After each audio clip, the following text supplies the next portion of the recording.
Welcome to part 2 of motorcycle air filters in the nuclear age. This is David with BestRest Products, home of the cycle pump tire inflator that has a lifetime warranty. In part 1 of our video, we tested a number of filters, a Bmw Paper Filter, K&N, Uni, and Googletech, and we got some feedback from that. And so we decided to ramp up our testing and add some more filters, make some changes to our testing machine and our testing protocols. So what we're going to be testing today, again, is the standard Bmw Paper Filter. This is one that fits in my BMW 800 GS. We're testing a Googletech Dry Matrix, a Uni Oiled Foam, the Googletech Wet Matrix. It's the same filter as this one, but it's been treated with K&N air filter oil, a Moly Paper Filter, a K&N oiled cloth, and finally the High Flow Filtro Paper Filter. We're going to be testing all of them by putting 12 grams of radioactive BestRestium through each one of them, followed by 12 grams of magnesium silicate, also known as talc. As the air passes through our testing system, the final filter that it will go through is one of these cartridges. These are identical cartridges that we've created. It's an oiled cloth, and this will trap anything that goes past the main filter. And then we'll photograph these so we can see the contamination using black light, which will cause the particles to give off a bright green glow. But we're also going to take it to the next step. We're going to measure the amount of material by weight that passes through the main filter and is caught in this secondary cartridge. And we purchased a scientific scale that measures down to 1/1000th of a gram. You can actually measure grains of salt as you put it onto the scale. And we should be able to tell this filter or this filter or this filter passed more or less contamination by weight.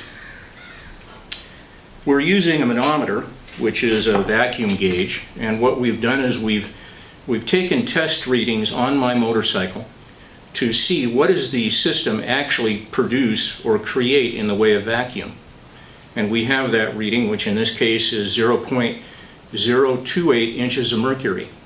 So we've matched our new vacuum system so that we get the same reading on the intake of the test machine. So we've come as close as we can to replicating the actual motorcycle under actual conditions, and that should take out any influence or any factor. And we'll go through the testing process and we'll see what works and what doesn't, what gives the best results and what doesn't. I think you'll find it interesting. Stay tuned. We'll start the testing process.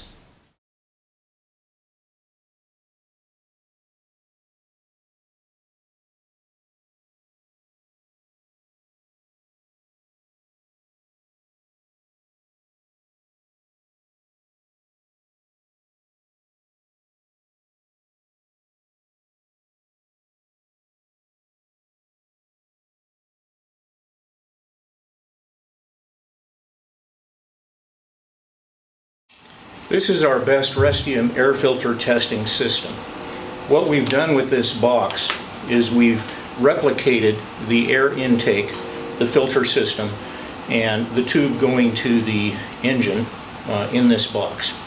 We have our intake snorkel, we have an exhaust which would replicate the bike's intake, we have a filter area or chamber to hold the filter, and down below we have our secondary cartridge. The purpose of that secondary cartridge is to collect any contamination that's gone past the main filter, and then we can weigh the contamination and we can also photograph it using ultraviolet light. Now, when we did part 1 of the test, we had the box turned on its side, and we learned from that. And one of the things we learned was that as the contaminants went into the snorkel, because of the roiling of the air, some of them would fall down to the bottom of the box. We didn't want that to happen. Instead, we wanted all the contamination going directly down onto the face of the filter. So what we've done is we've created a small box that helps direct all of that contamination right down onto the surface of the filter. And in test, we found that we didn't get any stray contamination in the chamber 1 of the system. So it comes through, the air comes through the filter, it goes to the secondary cartridge, and like I said, that's where we'll photograph and that's where we'll weigh the contamination. One of the other things is that we were concerned that the fan that we used before wasn't strong enough. So we went out and we got a new vacuum system. We call this the Beast, made by VacMaster. And this thing has got an incredible amount of vacuum. So much so that we had to tune this, or detune it, so that it replicated the measurements we were getting off of my BMW 800. So I took this same pitot tube manometer sensor and put it into the intake snorkel of my BMW, and I ran the RPM up to 7,000 RPM, which is near the red line. And it gave me a pressure reading of 0.028 inches of mercury, negative reading. So now we've got the same system set up with the same filter that I was doing that test with, and we're going to see if we get that same reading on our test system.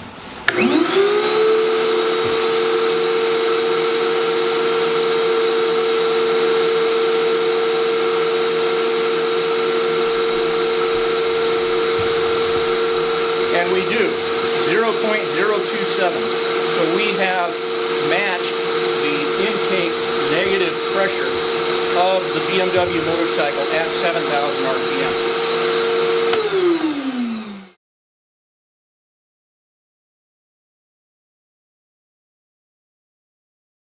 So we think we've done a good job of replicating real-life scenario, putting it in a box, putting it in a studio so that we can record this stuff and show the results.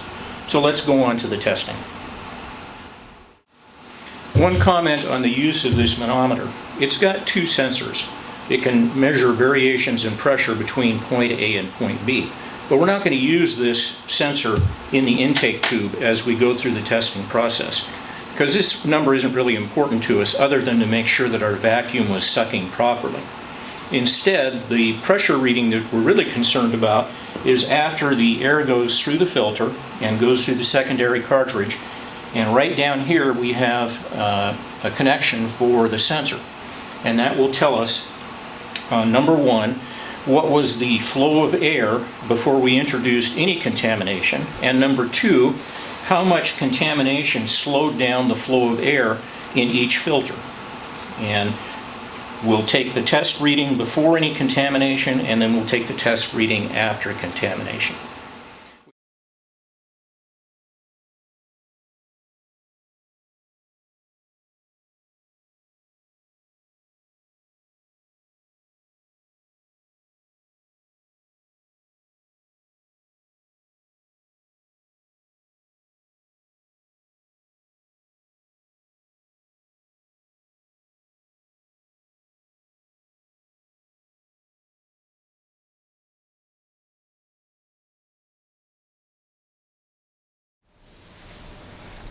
.145.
This test, we're going to do the Bmw Paper Filter in the darkness so you can see the BestRestium going through the system.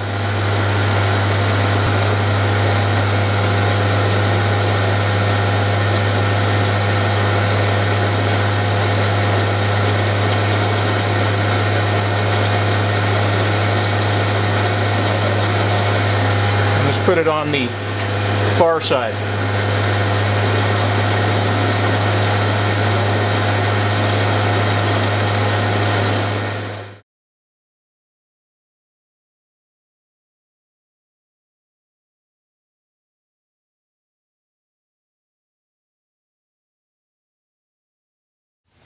Here we're testing the BMW Paper Filter. It's the one that the dealer would put in your bike or came in your bike. We have the filter in place, we have a brand new fresh cartridge in place. Let's get a pressure reading and see what that cartridge and filter are doing. 1.064. Now let's introduce 12 grams of BestRestium.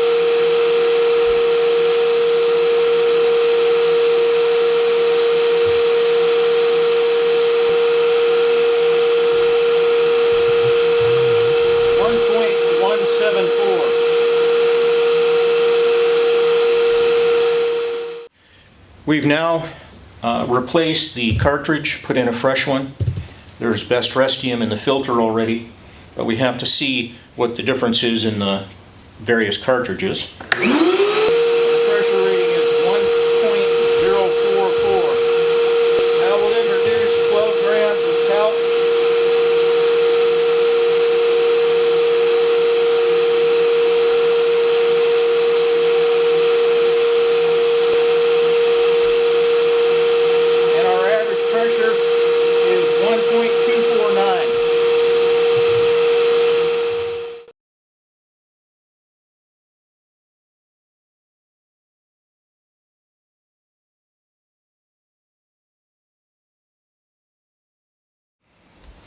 Next we test the moly filter. We have the filter in place, we have the clean cartridge down below. Our average pressure for the moly is 0.987. Now we're going to put 12 grams of BestRestium into the moly filter.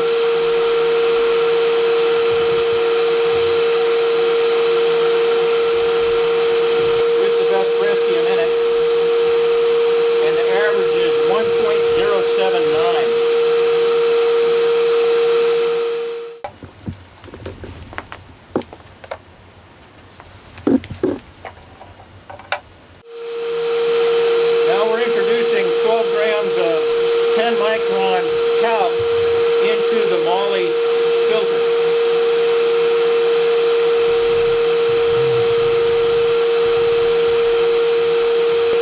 The average vacuum for the moly paper filter after the talc is 1.382.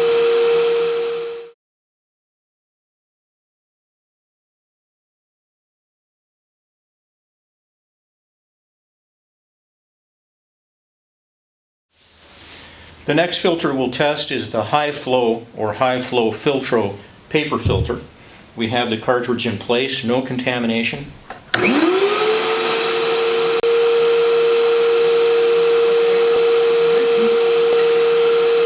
Negative pressure for the 1.02 with the filter and the contamination. Next we'll introduce BestRestium.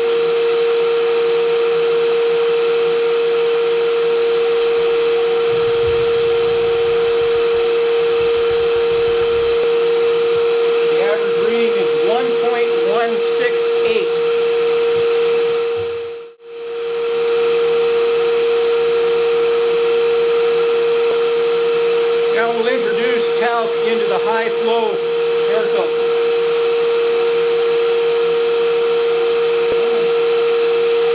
The average pressure reading for the high flow after the talc is 1.274.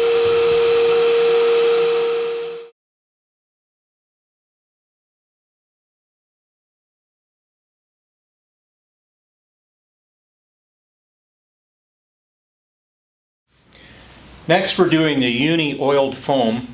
We have the filter in place, we have the cartridge in place, no contamination. And our average reading is 1.039. Now we'll introduce 10 or 12 grams of BestRest into the Uni filter.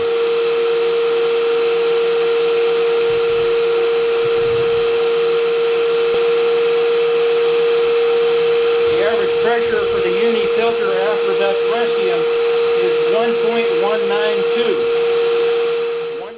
Next we'll test the Uni Oiled Foam second cartridge that we're going to be using with talc. And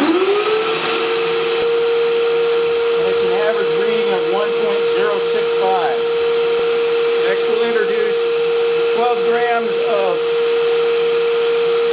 talc, magnesium silicate. Average reading is 1.854.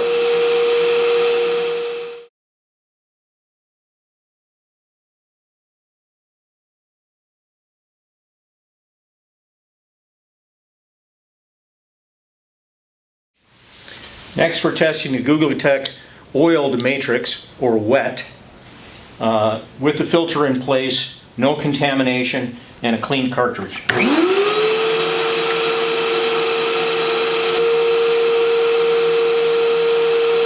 Reading is 1.116. Now we'll introduce 12 grams of BestRest.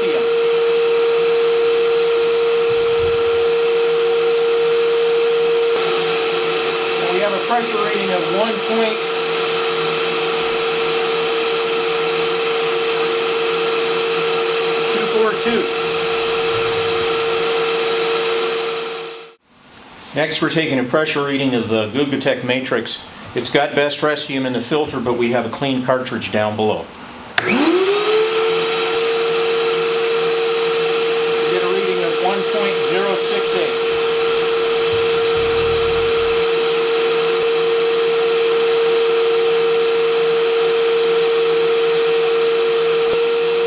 The average is 1.777.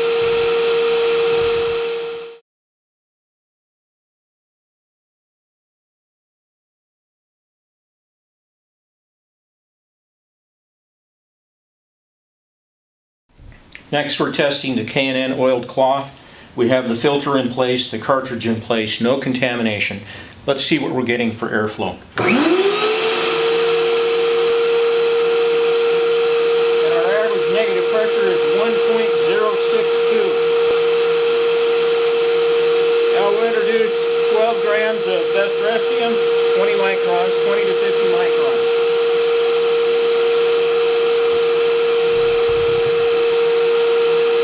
Pressure reading is 1.115. Next we're running the K&N with the clean cartridge before we introduce the talc.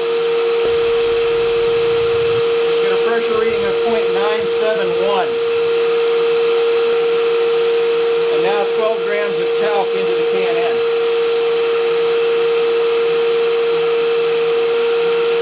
And our average reading is 1.484.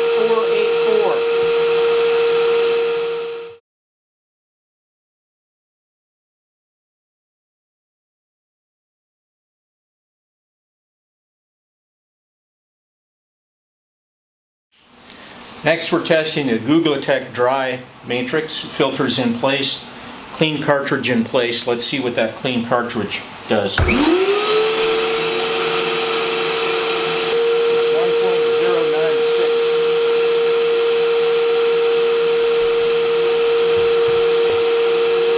Now we'll pour in the radioactive BestRest.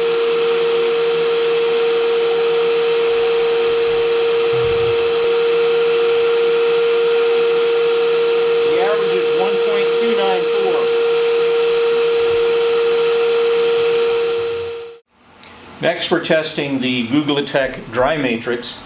We have the filter in place, it's already got BestRest, but we've got a clean fresh cartridge down below before we put the talc in.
We have just spent 2 days testing filters, photographing, recording measurements and all that stuff, plus a couple of weeks getting everything ready for this part 2. We've modified our BestRestium air filter testing system, turned it vertical so we get a better flow. We changed the vacuum on it. We tuned it to match the readings that we got off of my BMW 800, and we tested all these different filters.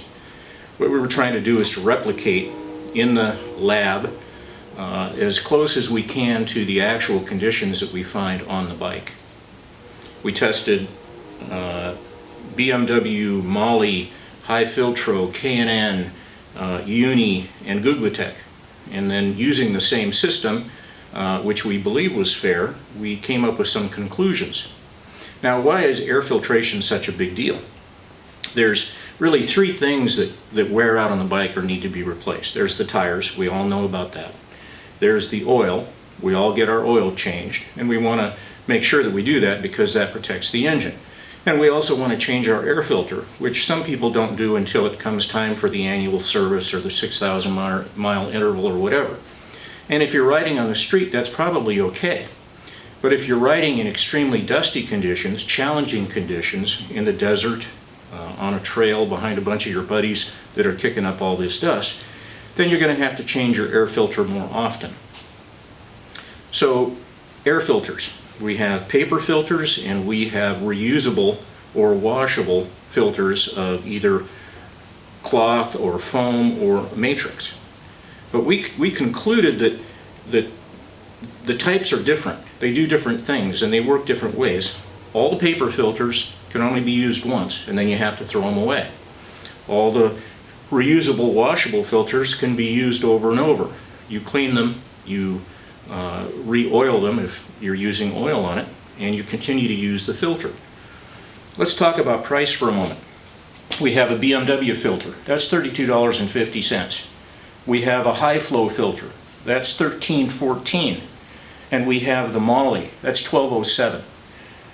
You can buy 2 of these filters for what the BMW did.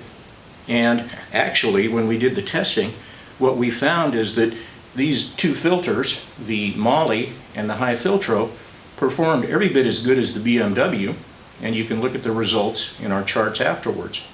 So we rated these filters based on a number of factors, and that includes the drop-in vacuum when the contamination was introduced into the snorkel, and on the amount of material that we measured in our cartridges after the air went through the filter and was caught on our oiled cartridges. And we've rated them 1 for the Molly, 2 for the High Filtro, and 3 for the BMW. And we think that's a fair rating. Well, now how do the washable filters stand up? Well, first let's understand the difference between a matrix filter, which is basically the same as a K&N, and a paper filter. In cross-section, the paper filter's got a lot more surface area. That allows it to contain more contamination before it passes through and goes on to the secondary cartridge. This is a pretty good filter, and this is what we've been using for years and years and years. But if you're going to be on a trail where you may get a clogged filter due to all the dust and dirt, then you're going to have to replace this on top of a mountain in Priest Lake, Idaho, or wherever it might be. So you need to carry a spare with you. However, in the case of these filters, you can clean them, wash them, regenerate them with oil, and you can continue your ride. Maybe it's something that you do at the midway point. That depends upon your riding style. We ride in some harsh conditions with a lot of contamination, so we have to, and we've done this on trails, we've actually had to stop at night and clean the filter, put it back in, and off we go. So let's talk about the results of the oiled or the replaceable washable filters. We have the Googletech in 2 configurations. The dry one, which was right out of the box with no treatment at all. The wet one, they're the same filter, but we treated this with some K&N air filter oil. And then we could have used any brand, but we happen to have K&N and we like it because it shows a little bit of red, so we can tell where we've sprayed. Then we tested the K&N, and then we tested the Uni. The prices on these vary. The Googletech, depending upon my mood and my marketing plan, they're anywhere from $60 to $70, and they're the most expensive one. Then you have the K&N, which comes in at $39.99, and then you have the Uni, which comes in at $26.30. Now that's cheap compared to these. However, remember that when you get your K&N filter, after the first use, you're going to have to buy a can of filter oil and a can of cleaner. So add $25 to that price. And the same is true with the Uni. It's $26.30, but you have to add $25. So once you buy that, it's an investment and you can use it for several cleanings on those filters. So keep in mind that the price of the filter may be affected by the price of the chemicals that you need to make the filter effective. The case of the Googletech Dry, you don't need anything. But if you want a little bit better filtration, you spray it with some air filter oil. K&N, Uni, whatever you have, and the additional oil on the matrix fibers will trap more contamination. Also, when talking about these oiled filters, regardless of which brand it is, anytime you oil, that's going to slow down the passage of air, and that's going to cause an increase in the rise of vacuum. In other words, when we ran the dry filter, the Googletech, we got a reading when we put the same filter with oil, our pressure reading went up. Well, what that tells us is that the system is having to work harder to suck the same amount of air through, and that's a function of the oil, which is closing up the passages a little bit. I think that an oiled filter is a good idea because it does increase the straining out of the contamination. Results. How did they rank? Well, remember, I sell Googletech filters, but I'm talking to you as a fellow rider and a guy that we'd sit around the campfire and talk about our day's ride. So I'm giving you the straight scoop here. On the ranking system that we have based on pressure drops and contamination and the weights of the cartridges after everything went through the main filter, we rated these as 1, 2, and 3. Googletech Wet does a better job of straining out contamination, and that makes sense because it's oiled when compared to the dry. But the dry does better than the K&N, and the K&N does better than the Uni, and the data will support that.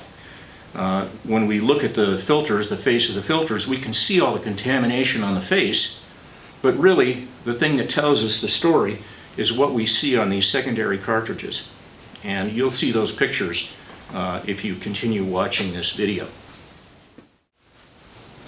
In the film, I've been talking about secondary cartridges. Your motorcycle doesn't have one of these. We put it in our test system so that when the air came through the filter and any contamination that passed the filter, we captured it in our secondary cartridge. So if you ever buy a filter and you're looking for the secondary cartridge, I think you missed the story.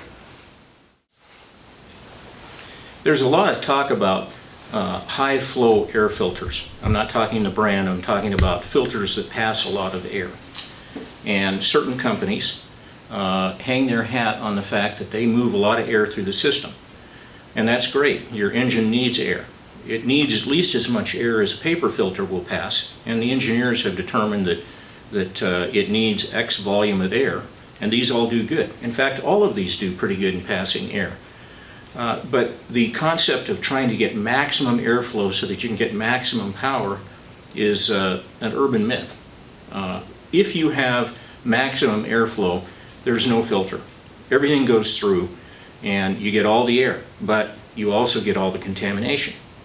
In the case of the two on the left here, the K&N and the Uni, they pass a lot of air, but they also pass a lot of contamination. And you don't want contamination, but you want airflow. So it's a balancing act.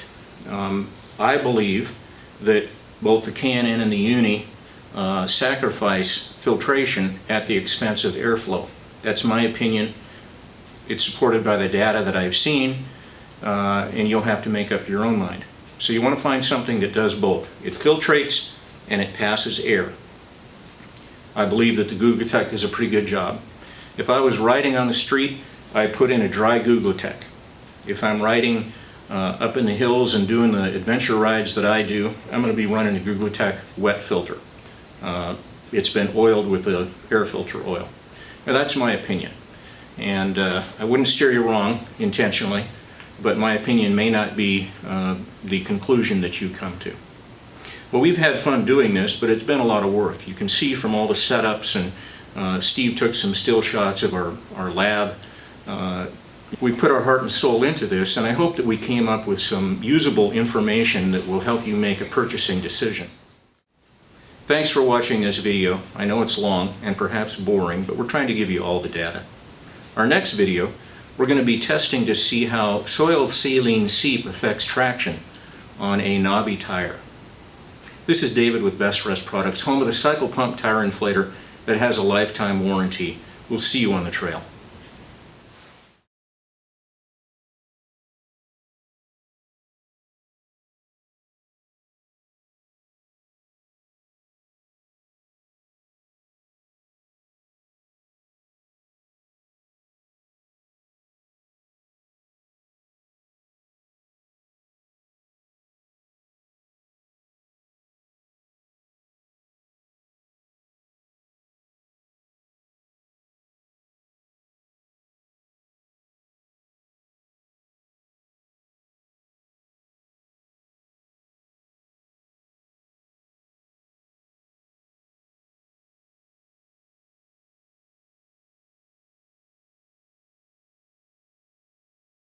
So, before we start the filming, I wanted to tell you about this. You know, we weren't getting enough vacuum off of our fan, so I got this, and I think it'll give us enough suction because the ratings are high. Cool.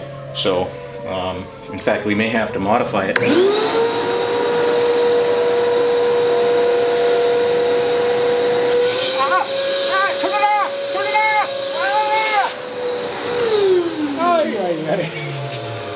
That's enough vacuum. It sucks. Man, tell you what, that's got some vacuum. Do I have a ring on my head? Is there a ring up there? I can see one. Oh yeah, it's a red spot. I bet that thing could suck your shorts right off your pants. Yeah, don't try that. Oh yeah? No. Yeah, we'll see. You're not.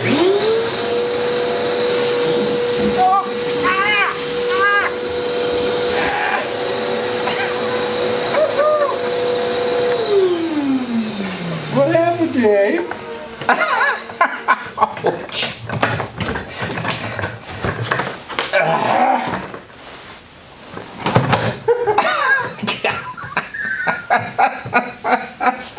Well, I guess that's going to be an oil rag for the bike.